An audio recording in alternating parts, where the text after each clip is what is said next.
Imagine facing an impenetrable fortress, its walls towering, its gates locked. You have no siege engines, no ladders, just a command from God that sounds utterly absurd. This was the challenge before Joshua and the Israelites as they stood before Jericho, the first city in the promised land.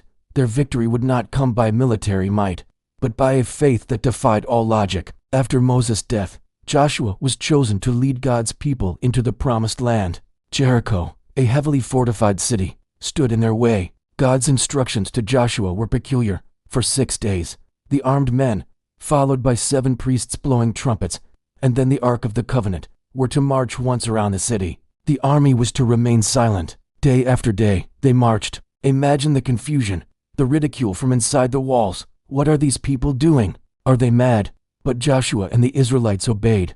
They didn't question. They simply walked in silent, obedient faith. On the 7th day, however, the command was different. They were to march around the city 7 times. After the 7th circuit on the 7th day, Joshua gave the command, "Shout, for the Lord has given you the city." And as the priests blew their trumpets and the people shouted with a great shout, the impossible happened. The mighty walls of Jericho, without a single battering ram or arrow, collapsed flat. God had fought their battle. This story isn't just about ancient warfare.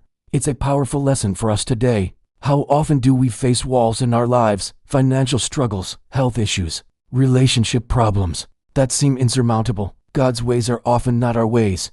He asks for obedience, not understanding. He asks for faith, not a flawless strategy. Joshua and the Israelites teach us that when God gives a command, even if it seems illogical, our role is to obey. And when we do, He will make a way where there seems to be no way. What wall are you facing today that needs God's miraculous touch? Share your thoughts in the comments below. And if you want to explore more powerful biblical stories, make sure to subscribe to Redeemed Insights.